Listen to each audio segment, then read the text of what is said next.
Hello दोस्तों, आपका स्वागत है मेरे YouTube channel horror show 12 PM में। छलावा एक प्रकार का भूत होता है जो भेष बदलने में माहिर होता है। छलावा कोई भी रूप धारण कर सकता है। ये कहानी जो मैं आपको बताने जा रहा हूँ सत्य घटना पर आधारित है।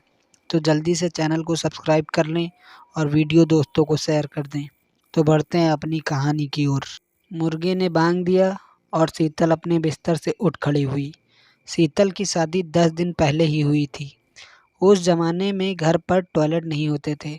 शुरू के कुछ दिन उसकी सासू माँ खेत में ले जाती थी, लेकिन बाद में पड़ोस की जेठानी साथ ले जाने लगी। आज जेठानी नहीं आई और सुबह हो गई। ये सोचकर शीतल अकेले ही खेत की तरफ चल दी। चांदनी रात होने की वजह से उसे पता नहीं लगा कि जिसको भोर का समय समझ रही थी वो आधी रात का समय था। और कच्चे रास्तों पर चलते हुए वो गांव के बाहर तक निकल गई।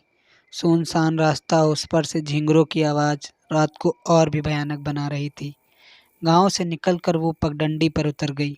शीतल को गांव की कोई भी औरत दिखाई नहीं दी, तो उसने सोचा शायद आज मुझे देर हो गई है। वो ये सोच ही रही थी कि तभी उसको पास के खेत में लाल साड़ी पहने जेठानी बैठी दिखी। शीतल सधे कदमों से जेठानी के पास पहुंची और बोली, भाभी आज आप अकेले आ गईं? लेकिन जेठानी ने कोई जवाब नहीं दिया। शीतल को लगा कि उससे गलती हो गई।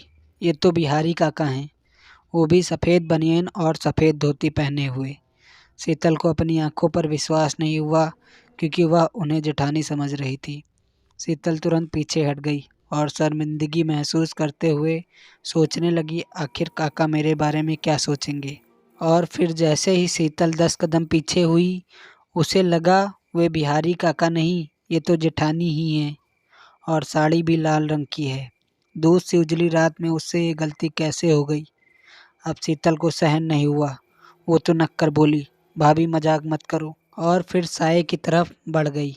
जैसे ही फासला 10 कदम का बचा, वो साया उठा और आगे की तरफ चलने लगा। शीतल उस साये के पीछे पीछे चल दी। शीतल उसको जेठानी समझकर रिक्वेस्ट कर रही थी, लेकिन साया रुकने के स्थान पर लगातार बिना बोले आगे की तरफ चलता रहा। अब शीतल को उस साये पर शक हो गया, क्योंकि साया जिधर जा रहा था वहाँ एक पुराना कुआं था। एक बार शीतल ने उस कुएं के बारे में जिज्ञासावश जेठानी से पूछ लिया था। जेठानी ने बताया कि वो कुआं भुतहा है। उस कुएं में कई लोगों की संदिग्ध तरीके से डूबकर मौत हो गई थी। साया तब तक बढ़ता रहा जब तक कुआं नहीं आया। शीतल और साये के बीच अब 20-25 फीट का फासला हो गया था। शीतल को खतरे का अंदाजा हो गया। उसे मालूम था उसने बहुत बड़ी गलती कर दी है। डर के मारे शीतल के हाथ पैर कांप रहे थे, लेकिन उसने जाहिर नहीं होने दिया कि वो डर गई है। शीतल के लिए सीधा भागना खतरे से खाली नहीं था, इसलिए वो गन्ने के खेत के ओट में हो गई। ओट से उसने देखा अब साया भी वापस उसकी तरफ आ रहा है। शीतल ने अपनी पूरी ऊर्जा समेटकर घर की तरफ भागने लगी। साया भी उसके पीछे भाग रहा था। शीतल घर के दरवाजे तक पहुंचते ही गिर पड़ी और बेहोश हो गई। सासू माँ को किसी के गिरने की आवाज़ सुनाई दी, तो वो उठकर दरवाजे पर आईं, तो देखा शीतल बेहोश पड़ी है। तो उन्होंने पानी की छींटें मारकर उसे होश में लाईं। किसी को नहीं मालूम था हुआ क्या था। तब शीतल ने सबको आप बीती सुनाई। तब सब दौड़कर खेत में पहुंचे, लेकिन वहाँ कोई नहीं था। सासू माँ ने शीतल को बताया कि वो छलावा था। ये तो अच्छा हुआ तुम्हें कुछ हुआ नहीं, और छलावा सीधे दिमाग पर वार करता है। छलावा का शिकार उसके बस में होकर उसके पीछे चल देता है। सासू माँ ने आगे बताया कि अब तक हम और गांव वाले यही समझते थे कि कुएं में डूबकर मरने वाले सभी लोगों ने आत्महत्या की है। उसका कारण ये छलावा था, और आज तक छलावा ने किसी को भी जिंदा नहीं छोड़ा था जो वापस आकर हमें आप बीती सुनाए। शीतल के साथ हुई इस घटना ने रहस्य से पर्दा हटा दिया था।